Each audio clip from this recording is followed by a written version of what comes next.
Good morning, student. Today we will discuss marriage of organization, यानी कि company जो है इसके मैरिज जो है उनके बारे में डिस्कस करेंगे कि आज जो है हम जो है मैरिज ऑफ कंपनी ऑर्गेनाइजेशन इसके बारे में डिस्कस करेंगे।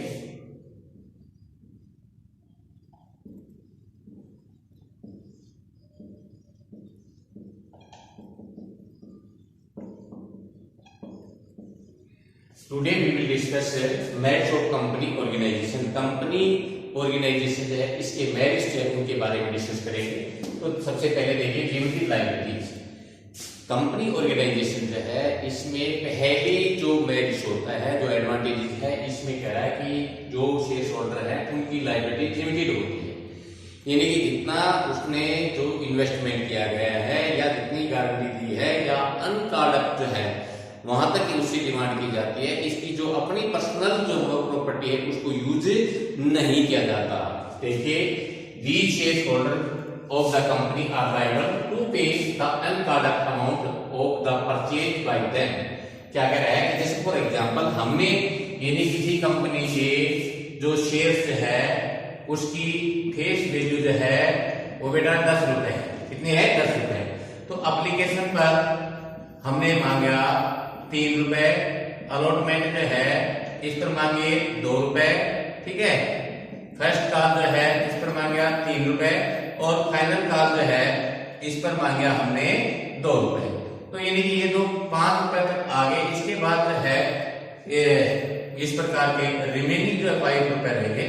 तो कह रहा है कि जब एप्लीकेशन के साथ 3 रुपए दे दिए, अलॉटमेंट है उसके बाद 2 रुपए दे दिए, उसके बाद जो शेयर है उसको फॉरफीचर कर लिया जाता है किसी कारण से। तो कह रहा है कि अनकॉल्ड कैपिटल जो है जो अभी मांगी नहीं गई है पूंजी जो है वहां तक ये जो सीमित होता है। कह रहा है कि कंपनी ऑर्गेनाइजेशन के जो शेयर होल्डर है उसकी लायबिलिटी जो है वो लिमिटेड होती है कि कहां तक? अनकॉल्ड जो अभी पूंजी जो अमाउंट नहीं मांगा है वहां तक सीमित होती है। Unlike the sole trade and partnership, जैसे कि क्या है एकल व्यापार और साझेदारी में क्या होता है कि उसकी पर्सनल प्रॉपर्टी, यानी कि जब बिजनेस में हैवी लॉस हो जाता है तो उसकी पर्सनल प्रॉपर्टी जो है, पर्सनल एसेट्स है, उसको बिजनेस के लिए यूज किया जाता है। बिजनेस जो लायबिलिटीज है उनके लिए यूज किया जाता है। इसमें इस प्रकार की लायबिलिटी नहीं होती। इसलिए कंपनी में जो मैरिज है इसमें बताया है कि शेयर होल्डर की जो लायबिलिटी है वो लिमिटेड होती है। नेक्स्ट है कह रहा है कि share transfer facility.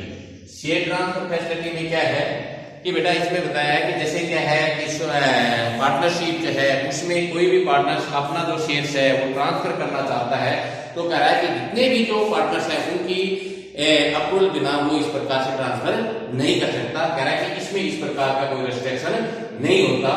Any share holder जो है, any share holder of a public company can transfer his share freely without the approval of other members. क्या कह रहा है कि पब्लिक कंपनी, यानी कि कंपनी कितनी प्रकार की होती है? मेनली कंपनी 2 टाइप की होती है, यानी कि एक पब्लिक कंपनी होती है, एक प्राइवेट कंपनी। पब्लिक कंपनी का कोई भी शेयर होल्डर जो है अपने शेयर को विदाउट एनी मेंबर्स के अप्रूवल के जो है ट्रांसफर कर सकता है। इसमें किसी प्रकार का कोई रेस्ट्रिक्शन नहीं होता है। वो यानी कि बाइंग एंड परचेजिंग। तो कह रहा है कि इस प्रकार के भी इसमें ये जो है वो फैसिलिटी मिलती है। नेक्स्ट है कंटिन्यूटी। कंटिन्यूटी में क्या होता है? कह रहा है कि जो हमारी कंपनी ऑर्गेनाइजेशन है, सोल ट्रेड है, पार्टनरशिप जो है, सोल ट्रेड जो है उसमें मालिक की डेथ हो जाती है तो सोल प्रोप्राइटरशिप जो है वो क्लोज हो जाता है। इसी प्रकार पार्टनरशिप में किसी पार्टनर की डेथ होने से, बैंकरप्सी, दिवालिया होने पर या इस प्रकार से कोई सिचुएशन होती है तो पार्टनरशिप डीड जो है वो डिसॉल्व हो जाती है। परंतु कह रहा है कि कंपनी में इस प्रकार का नहीं होता। कंपनी का जो अस्तित्व है वो यानी कि कंटिन्यूटी रहती है, लगातार रहती है, इसमें बनी रहती है। क्यों? क्योंकि the existence of the company is correct separate from the each member. कह रहा है कि कंपनी जो है इसकी, कह रहा है कि जो मेंबर्स जो है इससे अलग अस्तित्व होता है। There is no effect. कह रहा है कि कंपनी अलग होती है और जो मेंबर्स हैं, जो शेयर होल्डर है वो अलग होते हैं। कह रहा है कि कंपनी के लाइफ पर किसी भी प्रकार के किसी मेंबर है उसकी डेथ होने से, बैंकरप्सी होने से, कह रहा है कि कंपनी के लाइफ पर कोई इफेक्ट नहीं पड़ता। It means we can say that members may can and members may go but company to as forever एवर। तो कह रहा कि इसमें कंटिन्यूटी जो है इसका भी एडवांटेज मिलता है। नेक्स्ट कह रहा कि scope for growth and expansion, scope for growth and expansion. कह रहा कि जो हमारे जो बिजनेस ऑर्गेनाइजेशन है, फॉर एग्जांपल जैसे सोल प्रोप्राइटरशिप है, पार्टनरशिप है, उसके कंपैरिजन जो है कंपनी का जो स्कोप होता है, जो क्षेत्र होता है, यानी कि इसकी ग्रोथ और एक्सपेंशन का जो है ज्यादा होता है। क्यों? तो इसमें कुछ इस प्रकार के पॉइंट है, क्योंकि there is every possibility of growth and expansion in the company business. कह रहा है कंपनी बिजनेस में हर प्रकार की जो इस प्रकार की ग्रोथ और एक्सपेंशन की जो पॉसिबिलिटी जो है वो अवेलेबल होती है। इट मींस इसमें सफिशिएंट मैनेजमेंट होता है और कह रहा है कि कैपेबिलिटी होती है, इसमें लायबिलिटी जो है लिमिटेड होती है। इसलिए जो भी मैनेजमेंट मेंबर होते हैं वो प्रोफेशनल लोग होते हैं। इसमें कंटिन्यूटी बनी होती है। नंबर 1 इसमें कंटिन्यूटी बनी रहती है। नंबर 2 इसके फाइनेंशियल रिसोर्सेज ज्यादा होते हैं और कह रहा है कि जब इस प्रकार के होते हैं तो इसमें प्रोफेशनल पर्संस जो है एंट्री करते हैं। तो कह रहा है कि उनमें इस प्रकार की मैनेजिंग की कैपेबिलिटी जो है वो ज्यादा होती है और एक जो है कंटिन्यूटी जो है वो स्टेबिलिटी होने के कारण जो है इस प्रकार की इसमें ये जो है मेरिट्स पाया जाता है। यानी कि पार्टनरशिप किसी प्रकार के इस प्रकार के एफर्ट्स करते हैं, यानी कि पेइंग कैपेसिटी जो है वो इस प्रकार के देना चाहते हैं। तो कह रहा है कि उसमें कंटिन्यूटी जो है यानी कि इसमें लैक ऑफ कंटिन्यूटी की वजह से जो है इस प्रकार के प्रोफेशनल जो मेंबर्स है वो इसमें एंट्री नहीं करते। तो कह रहा है कि इस बेसिस पर हम कह सकते हैं कि कंपनी ऑर्गेनाइजेशन जो है इसमें ग्रोथ और जो एक्सपेंशन की जो पॉसिबिलिटी है वो ज्यादा होती है। बेटा कह रहा है कि नेक्स्ट है एफिशिएंट मैनेजमेंट। इसमें जो मैनेजमेंट है वो एफिशिएंट होता है। क्यों? The company utilize the services of expert because of availability of a financial resources in the management and continuity of a business. क्या कह रहा है कि हमारे जो इसमें बेटा ये बताया गया है कि इसमें जो मैनेजमेंट है वो एफिशिएंट होता है। क्यों होता है? क्योंकि कह रहा है कि कंपनी ऑर्गेनाइजेशन जो है इसमें जो सर्विसेज है वो फीस देने वाले जो लोग हैं वो एक्सपर्ट लोग होते हैं, प्रोफेशनल लोग होते हैं। क्यों? क्योंकि कंपनी की फाइनेंशियल रिसोर्सेज जो है वो यानी कि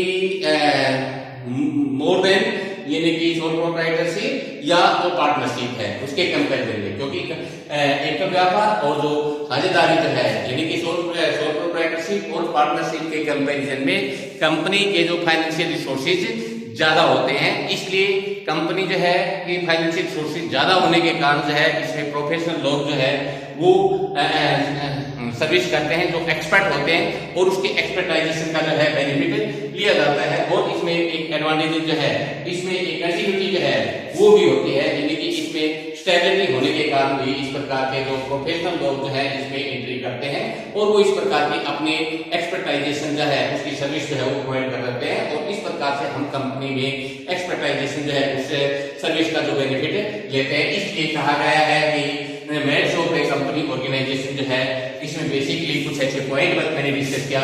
लिमिटेड लायबिलिटी यानी कि हाँ जो शेयर होल्डर की जो लायबिलिटी है बेटा वो लिमिटेड होती है जहां तक उसने शेयर्स जो है और उसकी अनकार्ड कैपिटल तक ही वो उससे काउंट किया जाता है, वो वहां तक लायबल होता है। यानी कि बिजनेस में हैवी लॉस होने के कारण उसकी पर्सनल प्रॉपर्टी उसको यूज नहीं किया जाता। शेयर ट्रांसफरेबिलिटी यानी कि any share holder of a public company, क्योंकि मेनली कंपनी जो है वो दो प्रकार की होती है, एक पब्लिक कंपनी और एक क्या है प्राइवेट कंपनी। पब्लिक कंपनी जो है उसमें जो शेयर्स है उनकी लायबिलिटी जो है लिमिटेड होती है जहां तक जो है उसने यानी कि वो किया है। तो कह रहा है वो शेयर जो है वो अपने फ्रीली जो है पब्लिक कंपनी के शेयर होल्डर जो है जब चाहे अपने शेयरों को ट्रांसफर कर सकता है without any approval of other members. Continuity इसमें कंटिन्यूटी बनी रहती है क्योंकि इसमें कह रहा है कि कंपनी और मेंबर शेयर होल्डर जो है इनका सेपरेट एग्जिस्टेंस होता है, एंटिटी होती है। क्यों? क्योंकि कह रहा है कि इसमें जो मेंबर्स हैं वो अलग होते हैं और कंपनी अलग होती है। इसलिए मेंबर्स के किसी की यानी कि डेथ होने या बैंक्रप्सी होने से कह रहा है कि कंपनी के लाइफ पर कोई इफेक्ट नहीं पड़ता, कंपनी ऐसी चीजें चलती रहती है। स्कोप और ग्रोथ एंड एक्सपेंशन, इसमें ग्रोथ और एक्सपेंशन की ज्यादा संभावनाएं होती है क्योंकि इसकी फाइनेंशियल रिसोर्सेज आते हैं, अच्छी होती है। कह रहा है कि मैनेजरल पर्सन जो है इसमें प्रोफेशनल लोग जो है एंट्री करते हैं, वो एक्सपर्ट होते हैं, उनमें कैपेबिलिटी ज्यादा होती है और निश्चित रूप से कह रहा है कि इस प्रकार से कंपनी जो है ज्यादा लोग जो है इसमें इन्वेस्टमेंट करते हैं एनकरेज होकर के, तो कह रहा है निश्चित रूप से इसकी ग्रोथ और कह रहा है कि एक्सपेंशन की चांसेस ज्यादा होते हैं। एफिशिएंट मैनेजमेंट, इसमें मैनेजमेंट एफिशिएंट होती है क्योंकि फाइनेंशियल रिसोर्सेज ज्यादा होते हैं, कंटिन्यूटी बनी रहती है, स्टेबिलिटी होने के कारण जो है एक्सपर्ट लोग जो है इसमें एंट्री कर जाते हैं। जबकि कह रहा है कि सोल प्रोप्राइटरशिप और पार्टनरशिप में इस प्रकार की फैसिलिटी न होने के कारण जो है कह रहा है कि जो प्रोफेशनल लोग जो है वो इसमें एंट्री नहीं करते, तो ये भी एक इसमें रीजन होता है।